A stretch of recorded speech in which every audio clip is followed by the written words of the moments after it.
Yeah. Instead of John. All right, we're recording. We're starting this in 3, 2. What are we called again? Ballin with the boys. Ballin with the boys. Okay. And you're wanting me to start it? Yes, big man. Okay. 3, All right, let's do it. 2. What's good? No, I'm playing. I really don't know how to start it. Dude, what's going on, everybody? No, that's too exciting for me. And welcome to the Talking Balls Network. My name is Boogie Bentley. Do it, John, but you got it. Yeah, John, This is Ballin with the boys, and then we'll just introduce ourselves. All right. Tell me when. How are we going down the line? Like, I'll who's do gonna it. talk? I'll just do it. No. Like, I'm talking about like after the intro. Like, who's going? Me, Jacob, person. Jacob, Levi, Jerry, Hunter. Okay. Fine. Okay. Okay. All right. Starting on 3, right? Who's starting Just it? go 3, Jacob is. 2. Okay. What's going on, everybody? This is Jacob here with Ballin with the boys. This is our first one ever. So we wanted to just cover this and let you know what we're going to be talking about on this podcast or whatever crap we're doing. We really don't know what we're doing yet, to be honest with you. But I got my brother, John, who, down here on the left. We got Levi, who's in the Tennessee stuff. Jerry just vibing. And then iPhone down there. He's just doing iPhone things. So yeah, we're going to be talking mostly about Tennessee stuff for now. We'll probably branch out into college football soon. We don't know yet. We're just seeing how this goes and then go from there. But for today's topics, we're going to be talking about the Florida, Georgia. I can't even talk. Florida, Tennessee game. Get it right, man. Yeah, wow. Yeah, come on, it's dude. horrible. I'm not an announcer, bro. We're not in Gainesville. Yeah, we're talking This is about Knoxville. the Tennessee Florida game. We're going to talk about all that kind of stuff. And then, yeah, that's it. But first, before we do anything, we're going to let everybody introduce themselves. I'm Jacob, and then we'll just go down the line. So, John, take it away. I am Jonathan. Levi, guys. Name's Jerry.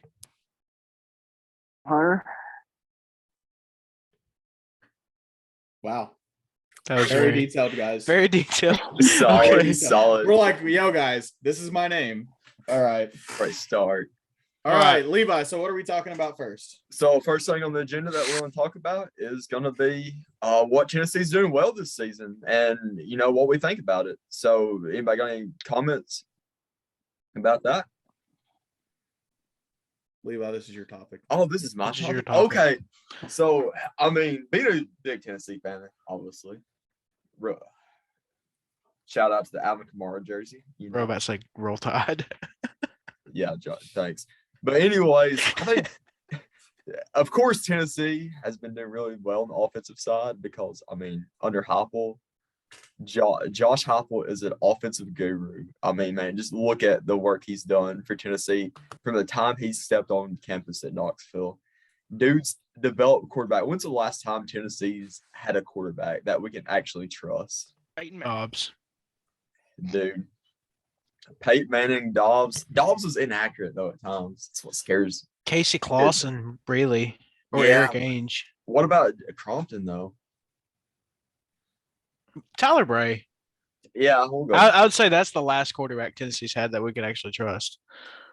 But going back to the subject, Josh Heupel has completely renovated this Tennessee team. We went from scoring 20 points a game seasons prior to scoring 30 plus. So this season alone, Josh Heupel's been really effective when it comes. Second year of the system. What were you going to say, Jonathan? We're averaging, 52 right now? 50, yeah, it's something crazy like that. Number one in the SEC, I believe. Yeah, I think so. It's either them or Georgia. But yeah, but if you look at the first game against Ball State, Tennessee, you weren't going to show nothing that game. But it was still a dominant performance by Tennessee. And then you go week 2 to Pitt. The thing about Tennessee, though, this year is Hidden Hooker just kind of inaccurate at times. So, and he really showed it against the Pitt game. So that's something hopefully he's going to clean up for this week because it is your biggest game to date. going against your biggest rival in Florida. Last week against Akron, I mean, same thing. Tennessee was just a better team and flat out dominated. So done really well passing the ball. Needs to improve on the run game a little bit, but we'll see. All right, cool. Jerry, do you have any input? I mean, I will be forth. Go ahead and say I am not a Tennessee fan. If anything, they come in maybe a close second behind Marshall. I am a Oregon fan all the way through and through. Screw the Ducks. I will say that Hendon, he's having a pretty good year. He's thrown 844 yards. He's 59 of 85 with it's a 69.4 completion rating.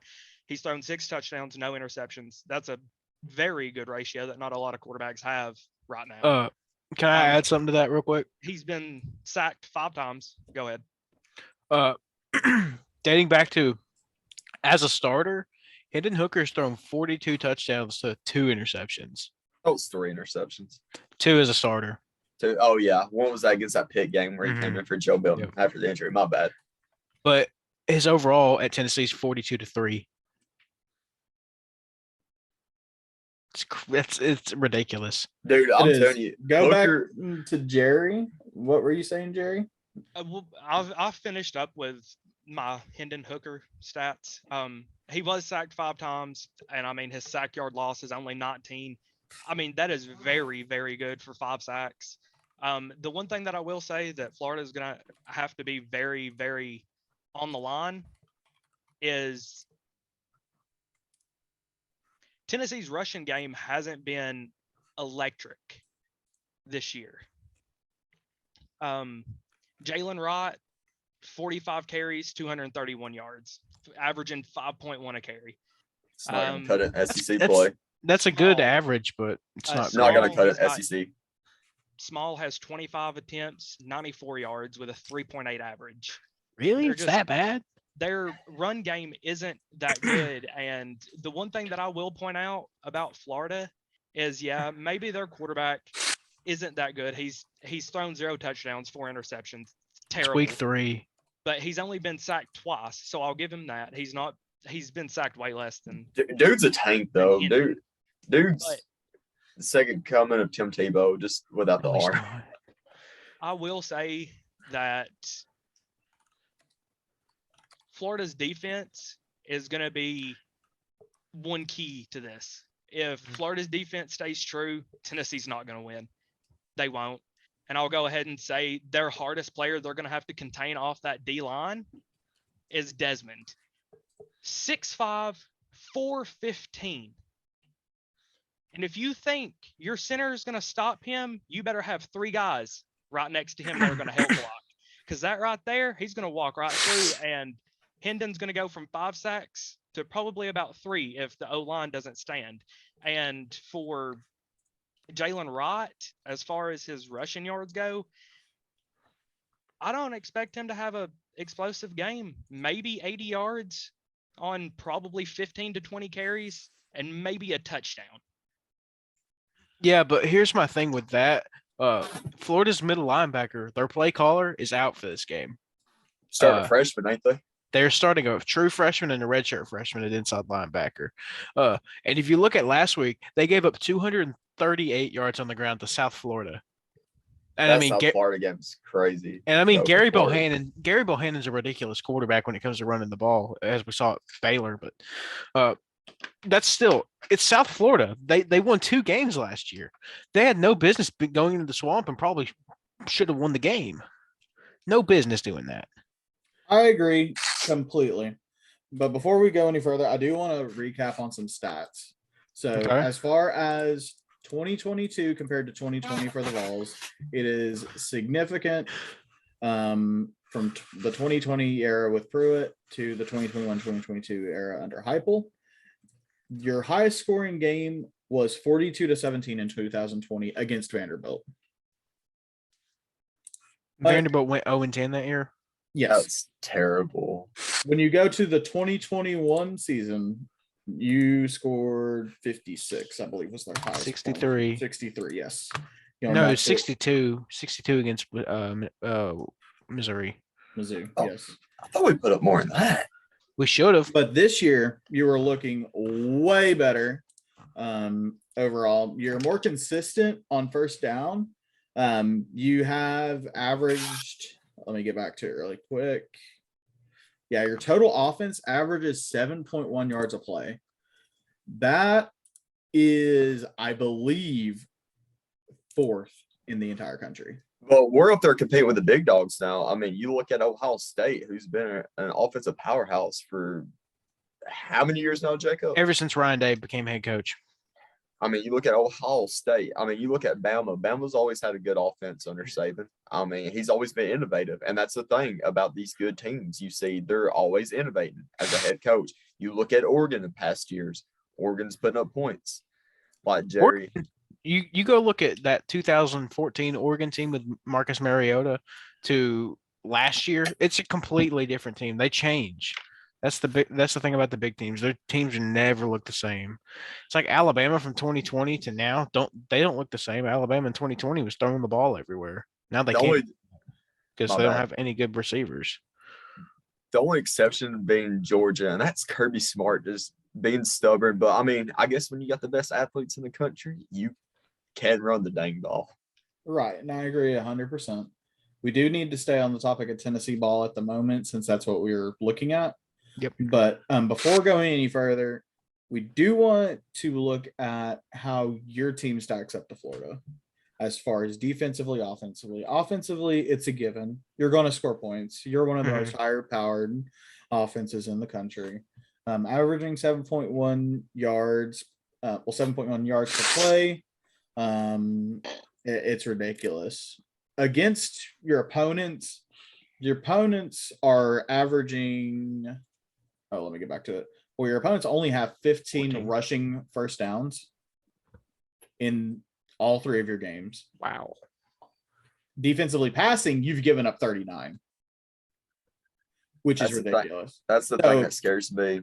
That's the thing that you should be concerned about. But when we look at Florida stats, Anthony Richardson is abysmal passing the ball. They have 77 attempts. Well, he has 77 attempts for 41 completions for 423 yards over 3 games with a 53.2 completion percentage, averaging 5.5 yards a throw. And he's thrown 4 interceptions, hasn't he? Yes. Yes, with 4 picks. That is worse in the SEC, 103rd in the country. His is lower. What's his QBR? His overall QBR? Because I know Spencer 89. Rattler's is really. It is 89. Because Spencer Rattler's is like 24. Golly, that's terrible. It's really rough. Now, the one thing that this Florida team does have redeeming about them is their rushing attack. They have one of the best tandem rushing attacks out of all. They have 4 solid running backs with Johnson Jr., Etienne, Anthony Richardson even, as well as that third back. I think it's Nikan, right? They have over 636 rushing yards tandem. Johnson Jr. has 240, averaging 9.6 yards a carry. Wow. Etienne is averaging 7.5. Etienne scares me. Etienne scares me too. I love the way it is very obvious what they're going to do. They're going to try to gum this game up. They're going to play dirty. They're going to play hard. And they're going to try to make this a living hell for Tennessee. They're going to try to slow them down. They're going to try to slow them down. If you look at what Florida does, Tennessee fans are used to it. Tennessee try to do the same thing that Florida does now, is try to chew the clock up.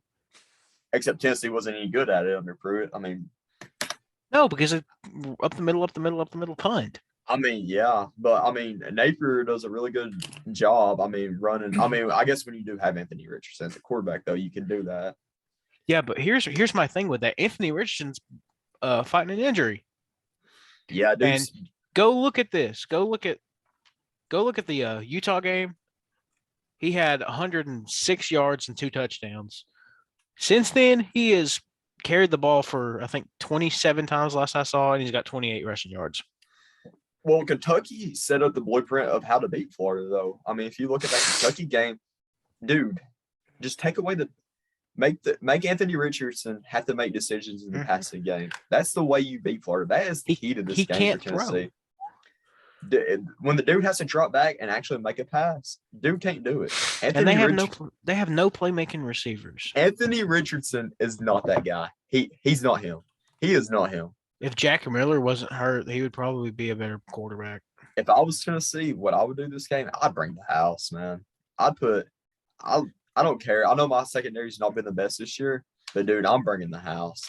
I'm hoping that back end can hold up long enough for Aaron Beasley to get pressure, Jeremy Banks to get pressure, Tyler Byron Young, one of those just get pressure. That's what I'm looking at this game. I look for Beasley to have a huge game. Beasley, dude. What were you gonna say, Hunter? We may see Wesley Walker like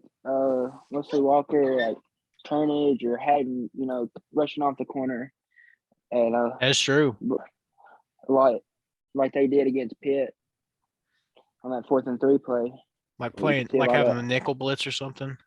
Yes, a lot of off the corner stuff. I want to Blindside. you guys aware of the biggest concern that I have for the Tennessee Vols coming into this game against good defenses.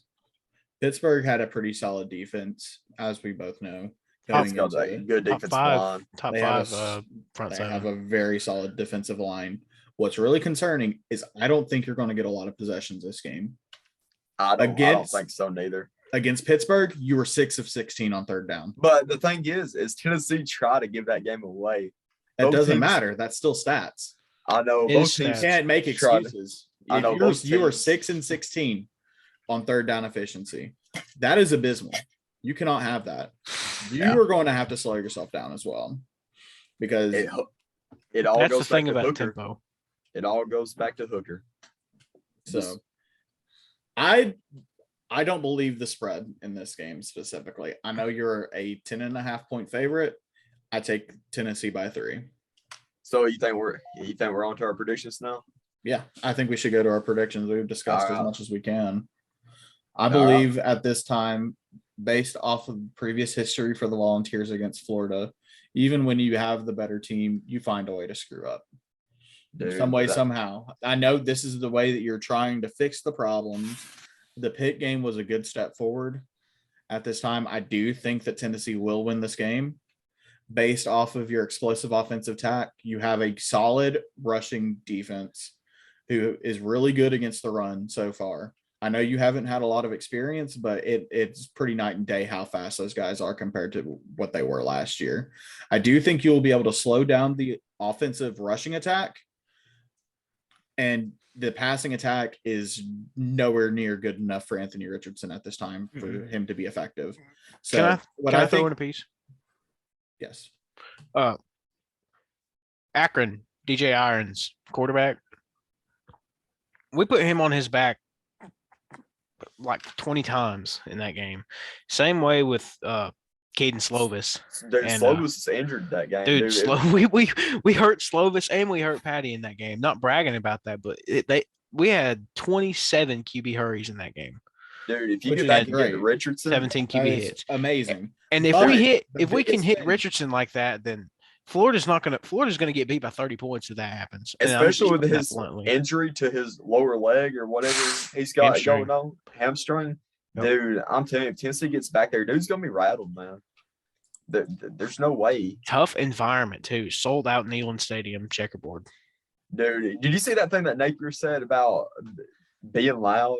He said it's going to be a little louder than the swamp. It's like we're not going up to Canada. We're just going play ball in Neyland, dude. I Dude mean, is it's gonna not be know. loud. He is right. I mean, what's the seat difference between the swamp and Neyland? About 20,000. 30,000. 20,000 more or fans make less a huge at difference. The swamp. Less. 20 less at the swamp. The swamp's in the 80s, I think. I think it's 81,000. Neyland's 101,900 and something. Dude, I don't it's a care what different. anybody says. I mean, all of us went to the Ole Miss Tennessee game last year. That's probably the loudest I've ever heard a football Crazy. stadium. And that is one thing that is undeniable. It gets I loud. will It's say loud. there's really not a difference because if you take a sold out crowd at the Swamp, how loud they get, and it's Florida, so how drunk they get, it's probably close to being the same. Oh, you're Yeah, but underestimating you Neyland. got to look at it this way. The Swamp is built out like the Big House is. Tennessee, Neyland's built up, so it resonates a whole lot more in Neyland than it does in the Swamp, and the And me- Swamp's more open. Me and Just John a think random fact for everybody. The Swamp's loudest game ever was 97 decibels. Tennessee hits over 100 normally. To the over every game. Well, on the big loudest games, the average is 114. the loudest Neyland's That is been a was dramatic And difference. that in loudest sound. Neyland was 131. That was against Oklahoma. Oklahoma. Yep. But one Dude, that other thing that I Oklahoma will game's say loud. against Florida, their defense, because you do like to throw a lot and it shows over 800 passing yards for Tennessee. One thing that I will say, these safeties and corners are no joke. Looking at the stats here, I see one corner that has given up a pass. Kimber. He's the longest that he gave up was 39 yards. I think Other that's why than that, I have not seen any other corner or safety or linebacker give up any yards that Yeah, when but they were on somebody. that's skewed though. They do have 6 pass deflections and 4 interceptions and 1 defensive touchdown. So what I will say is, I mean, y'all do like to throw a lot, and I know those Florida's corners and safeties are going to be fast and they're going to be hawking y'all down all night. It's just who's going to get over top of who first. But Who's that's- going to catch the ball first? I really don't think they can run with Jalen Hyatt. I really don't. that's the thing, Jerry. If you look at it, a lot of people think that Heupel's offense is a pass happy offense like Michael Leach. But if you really look at it, Heupel will even say to himself, he will. You froze up there, buddy. Probably because the statement that he was going to make was very off the wall about how they're not a passing offense. They can be a running offense, but It's a run. Well, when it's it's based off the run. when you have a defensive line like Florida does, you're not going to have running games. So you're going to have to rely on your passes in those 3rd and 6 situations. And with these corners and safeties, I don't think you convert on a lot of those 3rd and 6s, 3rd and 5s. I mean, they already are showing struggles on 3rd down, and it's just a carryover from last year. Last year, Mhm. they struggled horribly on 3rd down. And in big games so far, the only big game they have is against Pitt. You're 6 of 16, man. That's something to be concerned of. And Levi's gone. So that is That something I Wi-Fi would stick definitely. You have to also take a look at this, Jerry. You keep saying Florida's D line is amazing, but they're I didn't 14. say their whole D line. Yeah, I but picked out the 6'5", 415. That's going to be the hardest man to stop the whole game. yeah, and I agree. I agree with that. But at the same time, Florida's defense is giving up how many rushing yards a game? Well, Like, I mean, I understand. I think they rank that, like but 13th or 14th in the SEC when you in have rushing yards. somebody that is that big on the offensive line, on the defensive line, you're gonna want to double team him. If not, try to double team and get a chip off of him every time. So you're gonna lose 2 to 3 blockers every time. So South if y'all Florida drop did it no back, problem. if y'all drop back into a pass, y'all are going to be very, very open on that outside edge from safeties and corners coming in on blitzes because y'all are going to have to use 2 to 3 people every time to stop him from getting through the line. So it's going to leave your outside very open for somebody quick enough to get around the outside edges. Yeah, but you look at that the same way. They're also if you watch Tennessee last week, they ran that speed option 3 or 4 times, and that speed option went for touchdowns. Yeah, I So didn't watch Tennessee last week because it was Akron, and I mean, I Yeah. knew they were going to drop 60 on them. Yeah, So I mean, but I they didn't ran that bother speed really option and it keeping went up for with 'em. touchdowns. So if they can, they're going to exploit that. I know they will.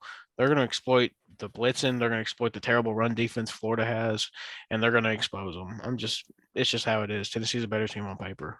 I'm back, I mean, boys. the solo man that I would single out in the secondary, Trey Dean III, 16 solo tackles, 1 pass deflection. He's got a half a sack this year.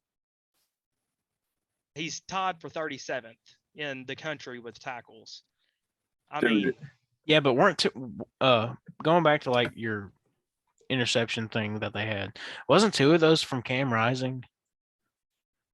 Or I know there was at least one from Cam Rising. let me look. And that matters. It's still picks. It's still on the stat sheet. Yeah. Yeah, I they mean, were terrible throws. if you want to It doesn't matter. if you They're want to still throw out picks. there Cam Rising had an amazing season last year that ended in a Rose Bowl loss to Ohio State. And he just went to the swamp and lost to Florida. They barely lost that game. They lost by 3. Barely is only. All his right, shooting guys, games. we have Cam 10 Rising minutes only till our threw thing. one interception against.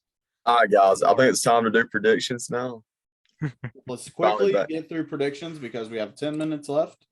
Who wants to go first, boys? I will go first. I believe that Tennessee, Florida is going to be a great game. I think it's going to be dirty. It's going to be muddy.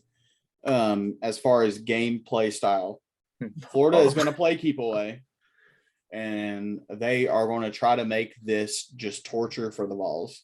Now, I think the Vols do respond, but it's going to take every last bit of them to do so. I take Tennessee 28-21. I think that the running game for Florida is good enough to actually scrap a couple touchdowns away because you have given up multiple big plays this season. So I think it's going to happen. Israel and Apaniconda. So I guess I'll go with my prediction next. So probably Tennessee's biggest rivalry this year and past years. This rivalry has been lopsided for the past couple of years. Last decade. Let's Last be honest decade and with a half. Let's be honest with ourselves. I just being a Tennessee fan, you're just I don't know. You're not gonna beat Florida until you can. I mean, that's just the way I feel about it. Florida's beaten you've beaten once in the past, 2016. Was that the last time? Mhm. That's the last time I think we all remember Tennessee beating Florida. Yep. So with that being said, man, just the Tennessee fan in me, I want to hop up this team so bad, but you're not. You got to show me that you can beat Florida. So with that being said, I'm taking Florida actually. Taking Florida 28-24. Anthony Richardson finds the end zone at least 2 times, and Florida's defense somehow finds a way to stop Hendon Hooker. All right, well, I'll go ahead and give my prediction here then. This is going to be a hard game for both teams. Defenses for both teams are going to be on par. The only thing that's really going to tell a difference is, can Anthony Richards do the job on offense, or are they going to have to rely on trying to get a run game going? If they can get in a consistent pass rhythm, I'll take Florida. I'll take Florida 31-28. Hendon Hooker throws a pick late in the fourth quarter. Florida drives down, kicks probably over a 40-yard field goal, wins the game.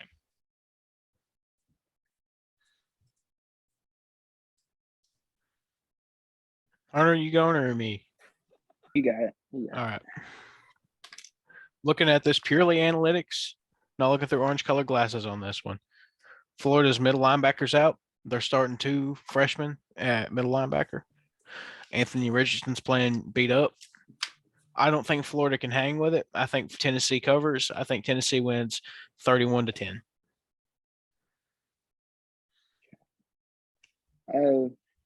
Me Bold. personally, I agree that Florida is going to hold the ball, and they are definitely going to chew clock, try to control the stadium, control the environment, control the tempo. But a name on the defensive end I think y'all are forgetting is Juwan Mitchell is healthy now.